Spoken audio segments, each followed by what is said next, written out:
फैगौ बिटिसि इलेक्शनाव खाम्फा बरगयारिया 14 नं चिरां दुवारनिफ्राय इउपिपिएलनिफ्राय सिखारगोन आं दिनै इंगित होखाबाय आरो आङो मुनमुननि एगेन्स्टआव नैबे पर्बतजरायाव इलेक्शन गेलेगोन। बेथ' गोदान बाथ्रा नङा।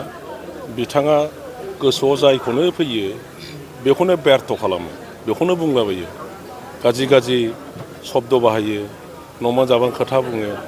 बर' भाषायाव बेखौ जुदि फोरमायनांगौब्ला सैमा सोंनाया अरनो रोङा, अखा खोरोमनाया हानो रोङा।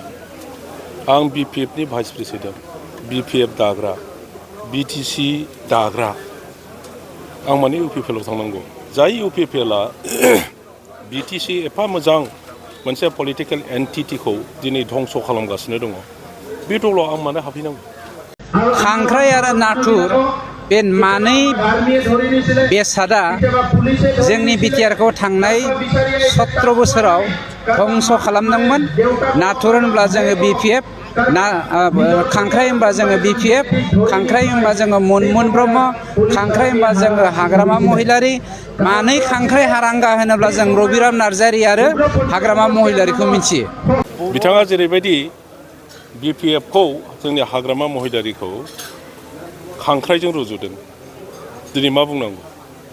खांख्राइया रायजो राजाफोरजों जेरैबायदि सम्पर्क लाखिनानै खामानि मावगासिनो दङ, रायजो राजाफ्रा बे खांख्राइखौनो बिसास खालामनानै लोब लोब लोब लोब लोब दिनै फैदों। माने इउपिपिएलनि जि दैनि माथावरि, इउपिपिएलनि दैनि जि बान्दो, बेखौ बे खांख्राइया लासै लासै लासै खुरख'जोबनानै दिनै दैबाना जाजोब्बाय। इउपिपिएलआ धंस जागासिनो दङ। दिनै 1000 जन इउपिपिएल आरो बिजेपिनिफ्राय जोंनाव हाबदों। इउपिपिएलनिफ्रायनो 679 जन दिनै हाबदों। बिनि मिनिङा माब्ला? दाख्लै आंनि माबायाव समस्तियाव 6 जन हिनजावफ्रा अरुणोदय स्किम मोननायनि आसा खालामनानै थांफ्लादोंसो, आंजों रायज्लायनानै थांदों। दा बेखौ माबायदि बुंदों बडलेण्ड बुब्लिनि सासे रिपर्टारा, माने ओरैबायदि बुंबाय, माने जोबसिगोन आरो माने सुर लागुलायनानै बुंबावो जे इन्जुरनि हाया गुगानाय बायदि बिपिएफआ गुगाजोब्बाय। दिनै मा बुंनांगौ नै बेखौ?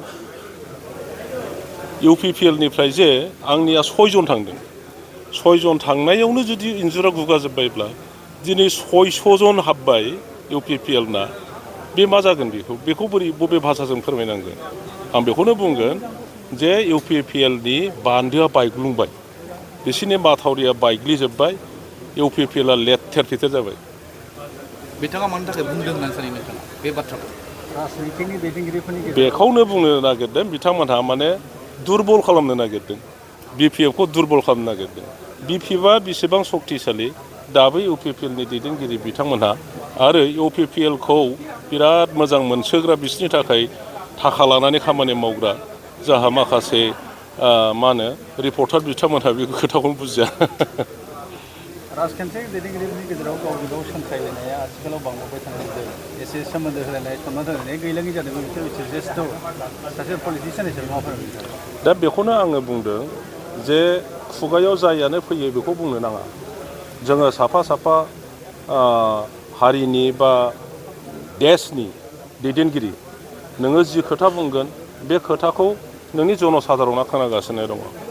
नोंनि खुगायानो जुदि लोबोरब्ला रायजो राजाफ्राबो बेबायदिनो लोबोर जालांगोन, माने सिप खोथा बुंग्रा जागोन, सिप खामानि मावग्रा जागोन। बेखायनो जोंनि दैदेनगिरि बिथांमोनहा गावनि बे इमोसनखौ हमथानानै मोनसे भद्र भाषाजों, भद्र समस्याफोरनि समाधाननि भद्र भाषाजों बेखौ फोरमायलायनांगौ, बयखौबो रेसपेक्ट होलायनांगौ। थांनाय बावैसो सान सिगां चिरां दुवारावनो ओरैबायदि दंफां दाननायखौ लानानै मोनसे गुलुं गुजुं थासारि सोमजिबाय। एसे बे ओनसोलनि सासे प्रतिनिधि हिसाबै मावफैयो। आं प्रथम खावलायगोन बडलेण्ड रादाब, बडलेण्ड बुब्लि आरो जेसेबां दं जोंहा क'क्राझाराव नोंथांमोन रिपर्टारफोर, बे जायगायाव मानो थाङाखै, मा जादों बेखौ रिपर्टिं खालाम। होनब्लासो ना नोंथांमोननि बे रिपर्टारफोरनि खामानिया नंमारगौ मावमारो होननानै जों बुजिगोन।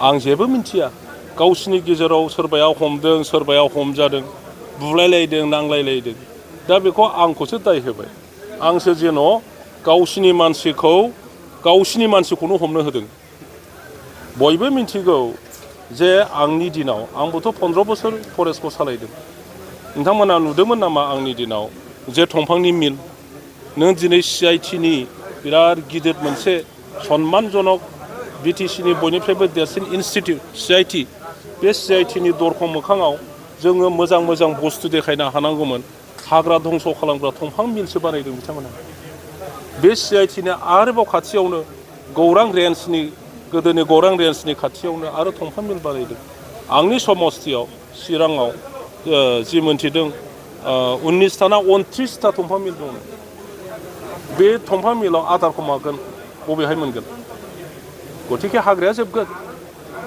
बेनो फोरमान गतिके आं खावलायो नोंथांमोनखौ जे गावजों गाव सोरबा आं बुंनायखौ दामना होनानै सोरखौबा रागा जोंहोनाय आरो बेखौ रागा फोजोंनानै बिनिफ्राय आरोबाव माबा मोनसे बुंनाय आसा खालामनाय बिदि नङाब्लानो जाथि दानाय आरो बे देशनि सम्पदखौ रैखा खालामनायनि बेलायाव नोंथांमोनहाबो रल ला स्पटआव थांनानै माबायदि हाग्रा जोबमारदों दंफांखौ बोरै दानदों दंफां मिला बहा दं नोंथांमोनहा बेखौ देखाय जार्नालिस्टफ्रा मानो दोनखोमादों दंफां मिलखौ मानो दाबो नोंथांमोनहा फोरमायनानै होआखै मानो फट' खेबना होआखै मानो पाब्लिक खालामनानै होआखै नोंथांमोनहा बावबाय नामा जे रिपर्टार माने वाट्स द गभर्नमेन्टआ माबा मोनसे भुल मावदोंब्ला बेखौ फोरमायनाय बे सोरबा बुंनायखौ फोरमायनायाल' नङा नोंथांमोनहा गावहानो इन्डिभिजुवेल इनभेस्टिगेसन थानांगोन इनभेस्टिगेसन खालामनांगोन बे दंफां मिल जे दङ होननानै आं बुंबाय जे आंनि समस्तियावनो 19टा ना 29टा आं एक्जेक्टलि मिन्थिया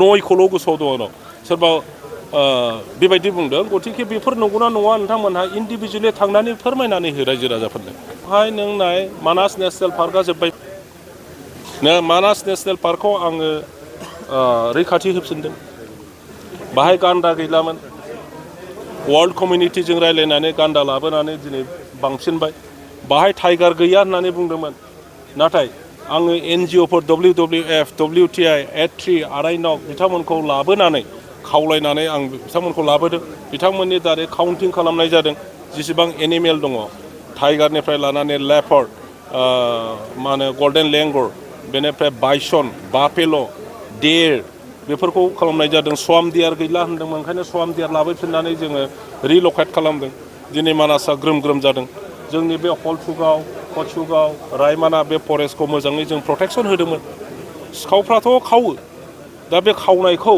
जोङो जेरैबायदि जुजिनानै होबथादोंमोन खावनो हानायनि रेटआ खमायदोंमोन दिनैनि दिनाव जुदि 100टा दंफां दानदोंब्ला जोंनि दिनावहाय फांसेल' दाननो हादोंमोन सोरबा हा लानायनि दान्दाबो दङ दिनैनि दिनाव जेरै स्कुवेर किल'मिटारजोंसो हा एनक्ल'ज खालामदों बेखौ एलाउ खालामदों नायनानै नुनानै नुयै बायदि खालामदों जोंनि दिनावहाय बेबायदि हायाखैमोन जेरावहाय स्कुवेर किल'मिटार आवग्रिदों बे समावहाय जोंनि दिनावहाय एक बिघाबो आवग्रिनो हायाखैमोन जों बे रोखोमै प्रटेक्सन होदोंमोन गतिके रायजो राजाखौ लानानै दल संगठनल' नङा फरेस्ट डिपार्टमेन्टआ रायजो राजाखौनो लानानै कमिउनिटि कनजारभेसननि बेबस्था खालामनांगौ कमिउनिटिया जुदि एवार्ड नङा माने बुजिया कमिउनिटिखौ जुदि नोङो बुजायनो हाया अब्ला हाग्राखौ होबथानाया जोबोद गोब्राब दिनै दाउमा दाउसा एयारगान लायै सेंग्राफ्रा मटर साइकेल गाखो दाउथु गावो दाउब' गावो दाउ गावो